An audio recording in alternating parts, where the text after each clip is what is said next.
बिस्मिल्लाहिर्रहमानिर्रहीम। नाज़रीन अस्सलाम वालेकुम। मैं हूं आपका मेज़बान साबिर शाकिर। 22 फरवरी इतवार का दिन, ताज़ा तीन खबरें, इत्तलात और तबसरे, पाकिस्तान के हालात वाक़यात और सियासी सूरत हाल का लेते हैं जायज़ा। एक तरफ हम दाखिली बहरानों का शिकार हैं तो दूसरी तरफ हमारी सरहदों के पार लड़ाई भी शुरू हो चुकी है और पाकिस्तान ने एक बार फिर अफगानिस्तान में गुज़श्ता रात 7 फ़िज़ाई हमले किए, 7 मुख्तलिफ ठिकानों को निशाना बनाया और जो सरकारी बयान में बताया गया है कि 7 अहम ठिकानों को निशाना बनाया गया। ये कार्रवाई हालिया खुदकुश धमाकों के रद्द अमल के तौर पर की गई है। पाकिस्तान की तरफ से इस्लामाबाद में खुदकुश धमाका हुआ था, इमाम बारगाह में, बाजोड़ और बन्नू में। हालिया हमलों के नतीजे में पाकिस्तान ये समझता है कि ये सारे के सारे वाकयात दहशतगर्दी के और पाकिस्तान के अंदर दाखिली इंतशार के जुड़े हुए हैं अफगानिस्तान के साथ। लिहाजा पाकिस्तान ने वाज़ेह तौर पर ये ऐलान पहले भी किया था और अब फिर ऐलान भी कर दिया और इक़दामात भी कर दिए और पाकिस्तान ने बारहा अफगान तालिबान हुकूमत से मुतालबा किया था कि वो अपनी सरजमीन को पाकिस्तान के खिलाफ इस्तेमाल होने से रोकने के लिए ठोस इक़दाम करे, लेकिन पाकिस्तान ने कहा कि अफगान हुकूमत इन गिरोहों के खिलाफ कोई भी मौसर कार्रवाई करने में नाकाम रही है। पाकिस्तान ने वाज़ेह किया कि शहरियों का तहफ़्फ़ुज़ रियासत की अव्वलीन तरजीह है और एलानिये में आलमी बिरादरी पर जोर दिया कि वो तालिबान हुकूमत को दोहा मुआहदे के तहत उनकी जिम्मेदारियां याद दिलाए ताकि खित्ते और दुनिया के अमन को यकीनी बनाया जा सके। ये तो है अफगानिस्तान में जो पाकिस्तान ने फिजाई हमले किए हैं और इससे सूरत हाल जो है वो मजीद बिगड़ेगी क्योंकि अफगानिस्तान जो है वो इन इल्जामात की तरदीद करता है। तो बहरहाल ये इससे हटकर भी जो एक कॉन्स्पिरेसी है वो भी मौजूद है और वो ये कि हमारे पे प्रेशर है बाहर से कि किसी भी तरीके से अफगानिस्तान में रजीम चेंज की जाए और अफगान तालिबान की हुकूमत खत्म की जाए। और उसकी वजह जो है वो बड़ी क्लियर है कि अमेरिका जो है वो इस खत्ते में जहां पे हम मौजूद हैं पाकिस्तान, इस खत्ते में चाइना का असर रसूख बढ़ता हुआ है, उसे खत्म करना चाहता है और अफगानिस्तान में अब उनकी प्रो अमेरिकन हुकूमत नहीं है और न ही पाकिस्तान में उसको फौजी ठिकाने और फौजी अड्डे मिल रहे हैं। बहरहाल एक और लड़ाई जो है वो भी होने वाली है जी, वो इससे भी कहीं ज्यादा खतरा है और वो है ईरान पर अमेरिकी हमला, क्योंकि तैयारियां मुकम्मल कर ली गई हैं और अमेरिका की तरफ से ये कहा जा रहा है और इस बात का इल्म ईरान को भी है और उसमें अब आलमी ज़राए इसको रिपोर्ट कर रहे हैं कि किसी भी लम्हे अमेरिका जो है वो ईरान पर हमला कर सकता है, क्योंकि ईरान को 15 दिन दिए गए थे अमेरिका की तरफ से, प्रेसिडेंट ट्रंप की तरफ से, कि वो मुआहिदा कर लें अमेरिकन शराइत पे और अगर वो मुआहिदा नहीं करेंगे और इस बात की यकीन दहानी नहीं करवाएंगे कि वो मुस्तकबिल में कभी भी जौहरी असासे जौहरी हथियार बनाने का इरादा नहीं रखते, तो इस सूरत में और फिर कुछ और शराइत हैं, वो शराइत मान लेते हैं तो ईरान के साथ मामलात हो सकते हैं। लेकिन ईरान जो है वो फिल वक्त ऐसी शराइत मानने के लिए तैयार नहीं है। दूसरी जानिब ईरान को सपोर्ट करने के लिए चाइना और रशिया जो है वो भी मौजूद हैं, क्योंकि चाइना और ईरान का 25 साल एक एग्रीमेंट हुआ है और वो भी तिजारती एग्रीमेंट है, स्ट्रेटेजिक एग्रीमेंट है। CPEC belt and road initiative जो है उस प्रोजेक्ट का भी ईरान हिस्सा बन चुका है चाइना के साथ। इसके साथ साथ रशिया भी ईरान के साथ इत्तेहादी है और पिछले दिनों जब हमले की इत्तलात थी और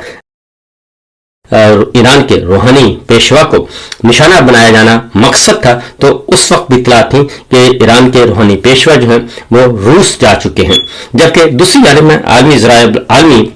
सतह पे जो इस वक्त कोशिश हो रही है वो मगरबी मुल्कों में और खासतौर बरतानिया में, मैंने खुद इसका मुशाहिदा किया है कि ईरानी सिफारत खाने के सामने बहुत बड़े बड़े मुजाहरे हो रहे हैं लंदन में और उसमें रजा शाह पहलवी के जो साहबजादे हैं उनको दोबारा वो उस ग्रुप को लीड कर रहे हैं। ईरान का नया झंडा है उनके पास, नई रजीम, और ईरान में भी रजीम चेंज ऑपरेशन का इरादा है। तो ऐसी सूरत में मुस्तकबिल में पाकिस्तान जो है वो दो तरफा जंग में पिस सकता है। एक तरफ अमेरिका का दबाव है कि अफगानिस्तान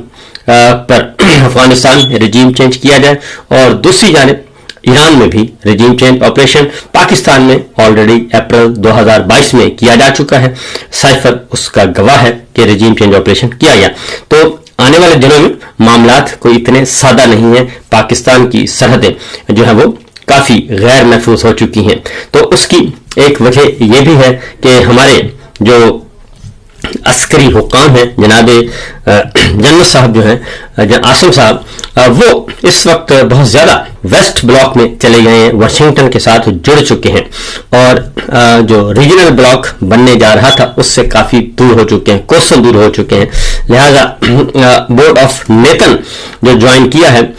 उसके हवाले से एक खबर आपके साथ शेयर करना चाहते हैं जी कि अब उसका भी एजेंडा जो है वो खुलकर सामने आ गया है। और अमेरिका के इस्राइल में सफीर हैं, उन्होंने इंटरव्यू दिया है और उस इंटरव्यू में उन्होंने कहा है कि इस्राइल को पूरे मिडल ईस्ट पर मजहबी बुनियादों पर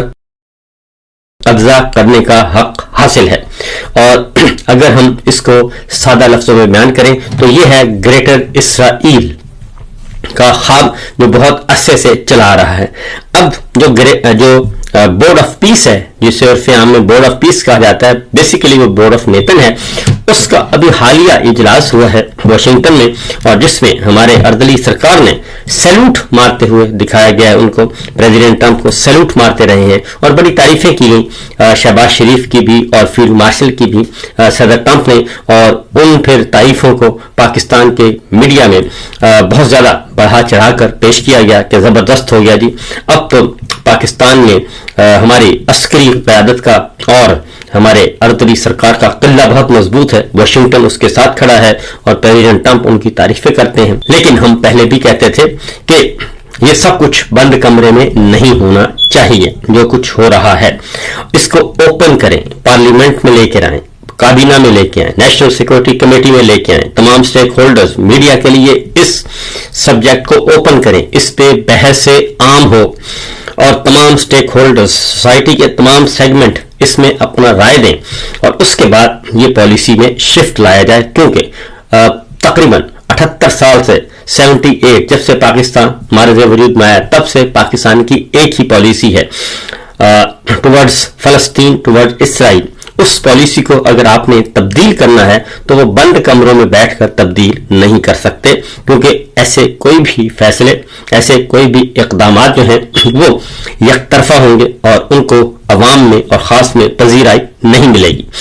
इसलिए अभी तक तो ये सब कुछ बंद कमरों में ही हो रहा है। अब ये अमेरिका के इसराइल में सफीर जो है उनकी बात को अगर खोला जाए, उसका सिंपल सी बात है कि मिडल ईस्ट का मतलब है कि तमाम अरब ममालिक पर इसराइल जो है वो मजहबी बुनियादों पे कंट्रोल हासिल करना चाहता है और कब्जा करने का हक है। उसमें कौन कौन से ममालिक आते हैं? उसमें सऊदी अरब, Kuwait, Qatar, UAE, Bahrain, Iraq, शाम और आगे जहां तक आप उर्दन, जहां तक फिर उसका दिल करेगा तो वहां तक वो जाएंगे। तो इस पे कान खड़े हो गए हैं हमारे मुस्लिम हुक्मरानों के और बोर्ड ऑफ नेतन को ज्वाइन करने वाले ममालिक भी जो हैं वो भी हरकत में आ गए हैं। और इसमें सऊदी अरब, मिस्र, उर्दन, मुत्तहिदा अरब अमारात, इंडोनेशिया, पाकिस्तान, तुर्किया, कतर, कुवैत, ओमान, बहरीन, लबनान, शाम और फलस्तीन ने और ओआईसी ने, लीग ऑफ अरब लीग ने, सब ने, खलीज तावन काउंसिल ने एक मुश्तरका बयान जारी किया है रातों रात। अमेरिकी सफीर का इंटरव्यू वायरल हो चुका है और उन्होंने लगी लिपटी बगैर ये बात कह दी है कि जी हाँ बिल्कुल ग्रेटर इसराइल का एजेंडा मौजूद है। तो अब उसमें इस्लामी मुल्कों ने इसराइल में अमेरिकी सफीर के इस बयान को इसराइल के लिए अरब रियासतों के इलाकों बशमूल मकबूजा मगरबी किनारे पर कंट्रोल करना नाकाबिले कबूल उन्होंने कहा कि होगा और हम इसकी सख्त मजम्मत करते हैं और तशवीश का इजहार करते हैं। और उन्होंने कहा कि इसराइल को मकबूजा फलस्तीनी इलाकों या किसी भी दूसरे मकबूजा अरब इलाकों पर किसी किस्म की खुद मुख्तारी हासिल नहीं है। इस्लामी ममालिक ने मगरबी किनारे को जम करने या इसे गजा पट्टी से अलग करने की किसी भी कोशिश की सख्ती से मुस्तरद कर दिया है। इस्लामी ममालिक ने जोर दिया कि ये बयानात अमेरिकी सदर डोनाल्ड ट्रंप की पेश करदा विजन और गजा तनाज़े के खात्मे के जामे मंसूबे से बराह रास्त मुतसादिम हैं। اور جن کی بنیاد کشیدگی میں کمی اور ایک ایسے سیاسی افق کی تشکیل پر ہے جو ایک جامع تصفیہ کو ممکن بنائے اور فلسطینی عوام کو ان کی اپنی آزاد ریاست کا حق دلائے۔ اسلامی ممالک نے اپنے مشترکہ بیان میں کہا ہے کہ اپنی آزاد ریاست کا حق دلائے۔ انہوں نے کہا کہ یہ منصوبہ رواداری اور پرامن بقائے باہمی کے فروغ پر مبنی ہے، جبکہ دوسروں کی زمینوں پر کنٹرول کو جائز قرار دینے کی کوشش کرنے والے بیانات ان مقاصد کو نقصان پہنچانے کی اور کشیدگی کو ہوا دینے اور امن کو فروغ دینے کی بجائے اشتعال انگیزی کا باعث بنتے ہیں۔ مشترکہ بیان میں ان تمام مسلم ممالک نے کہا کہ اسلامی ممالک ایک ایسے خطرناک اور اشتعال انگیز بیانات کو قطعی طور پر مسترد کرتے ہیں جو بین الاقوامی قانون کے اصولوں اور اقوام متحدہ کے منشور کی صریح خلاف ورزی ہیں اور خطے کے امن استحکام کو سنگین خطرہ ہیں۔ اسلامی ممالک نے مقبوضہ فلسطینی علاقوں میں بستیوں کی توسیع کی شدید مخالفت کی ہے اور عرب ریاستوں کی خود مختاری کے خلاف کسی بھی قسم کی دھمکی کو قطعی طور پر رد کر دیا ہے اور خبردار کیا ہے کہ اسرائیل کو توسیع پسندانہ پالیسیوں اور غیر قانونی اقدامات کا تسلسل جو ہے وہ ترک کرنا ہوگا اور اس سے مزید آگ بھڑکے گی۔ اور اسلامی ممالک نے یہ بھی کہا کہ پھر ہم سب مل کر اس کا بھرپور جواب بھی دیں گے۔ اور اسلامی ممالک کی خارجہ امور کی وزارتوں نے فلسطینی عوام کے حق خود ارادیت اور 4 جون 1967 کی سرحدوں کے مطابق ان کی آزاد ریاست کے قیام تمام عرب ممالکوں سے قبضے کے خاتمے کے لیے اپنے ممالک کے غیر متزلزل عزم کا اعادہ کیا۔ اب میں آپ کو بتا دوں جی کہ اس طرح کے بیانات سے میں نے آپ کو یہ سارا بیان اس لیے پڑھ کر سنایا کہ اس میں کافی جوش و جذبہ پایا جاتا ہے، ولولہ پایا جاتا ہے، عزم پایا جاتا ہے، اور یہ تمام مسلم ممالک نے مل کر جو کہ بورڈ آف نیتن جو ہے، بورڈ آف پیس جسے کہتے ہیں عرف عام میں، اس کا یہ حصے دار بنے ہیں۔ واشنگٹن میں ابھی ایک ان کا بیٹھک بھی ہوئی ہے اور اس میں بہت زیادہ سلوٹ بھی مارے گئے ہیں، اور پاکستان کے حکمران جو اس وقت وہ بڑے پیش ہیں، خواہ وہ عاصم منوی صاحب ہیں یا پھر شہباز شریف صاحب ہیں۔ تو کہنے کا مطلب یہ ہے کہ اس طرح کے بیانات سے اب کوئی فرق پڑنے والا ہے نہیں جب تک آپ عملی اقدامات نہ کریں۔ اس کی ریزن ہے کہ یہ جو کچھ ہو رہا ہے، جب آپ بغیر کسی گارنٹی کے آپ جب سائن کر دیں گے، خفیہ ملاقاتیں ماریں گے اور آپ اپنے آپ کو پیش کریں گے، اور اس کے بعد پھر روز ویلٹ قیمتی ہوٹل جو کہ $1.25 ارب کا ایک پاکستان کا قومی اثاثہ ہے، اس کی خفیہ ڈیل کریں گے، تو پھر یقیناً یہی ہوگا۔ آپ اگر اپنے ذاتی اختیار اور عہدے کے لیے یہ سب کچھ کریں گے تو پھر ایسا ہی ہوگا، پھر آپ کی کوئی نہیں سنے گا۔ اور پاکستان کا جو دفتر خارجہ ہے اس نے بھی اس پہ تردید کی ہے، جبکہ سعودی عرب نے بھی اس پہ مذمتی بیان الگ سے جاری کیا ہے، اور انہوں نے کہا کہ سعودی وزارت خارجہ نے کہ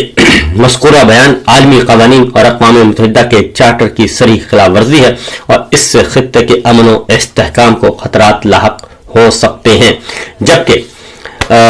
جو امریکن سینیٹر ہیں لنڈسے گرہم بہت ہی پچھلے دنوں UAE کے وزٹ پر بھی تھے اور امپورٹنٹ جو ہیں گرہم گنے جاتے ہیں، تو انہوں نے کہا کہ اگر ایرانی حکومت گر گئی تو یہودی 47 سال کے بعد پہلی بار محفوظ طریقے سے زندگی گزار سکیں گے۔ اس کو ترکیہ اردو نے رپورٹ کیا ہے۔ تو یہ تو ہے سچویشن جی۔ ہاں، ہر طرف ہمارے جو ہیں جنگ کے بادل وہ منڈلا رہے ہیں، اور پاکستان میں اس وقت چونکہ ناجائز رجیم ہے، ناجائز حکومت ہے، اور جب ناجائز حکومت ہوگی، کمزور اور کمپرومائزڈ حکومت ہوگی، تو پھر وہ عالمی طاقتوں کے ساتھ اور عالمی ممالک کے ساتھ پھر برابری کی بنیاد پہ بات نہیں ہو سکتی۔ تو اس لیے بہتر یہی ہے کہ پاکستان میں جو ہے وہ داخلی طور پر مستحکم ایک حکومت لائی جائے جو جائز اور عوامی امنگوں کے مطابق اور عوام کے ذریعے منتخب کی گئی ہو۔ آگے بڑھتے ہیں، کیونکہ پاکستان اس وقت کیا کر رہا ہے، ہمارے حکمران ان کا ایک ہی ایجنڈا ہے، اور وہ ہے عمران خان کا معاملہ۔ اب تسلیم کر سرکاری دانشوروں نے اور سرکاری صحافی جو ہیں ہمارے دوست، انہوں نے بھی تسلیم کر لیا ہے کہ عمران خان نے ابھی تک جو ہے وہ کسی قسم کا NRO نہیں مانگا، اور نہ ہی وہ NRO مانگ رہے ہیں۔ बल्कि वो रूल ऑफ लॉ मांग रहे हैं, आइन की बालादस्ती मांग रहे हैं और पाकिस्तान को हकीकी तौर पे आज़ाद करवाना चाहते हैं और एक आज़ाद मुनसिफाना शफाफ इंतखाबात मांग रहे हैं, 9 मई की तहकीकात मांग रहे हैं और 26 नवंबर के कत्ल-ए-आम की तहकीकात मांग रहे हैं। और अभी तक उन्होंने किसी किस्म की NRO की भीख नहीं मांगी। ये उनके मुखालफिन भी ये बात कह रहे हैं। और ज़रा जागते रहिएगा जी, आज रात इमरान खान साहब को ले जाया जा सकता है हॉस्पिटल में, क्योंकि अभी तक कोई इतला नहीं आई। गुज़श्ता रात जो गुजरी है इसमें तो अभी कोई इतला नहीं आई, लेकिन आज रात जो है इस बात के काफी चांसेस मौजूद हैं कि उनको हॉस्पिटल ले जाया जाएगा। फिलहाल इतना ही, इजाजत दीजिए, अल्लाह हाफिज।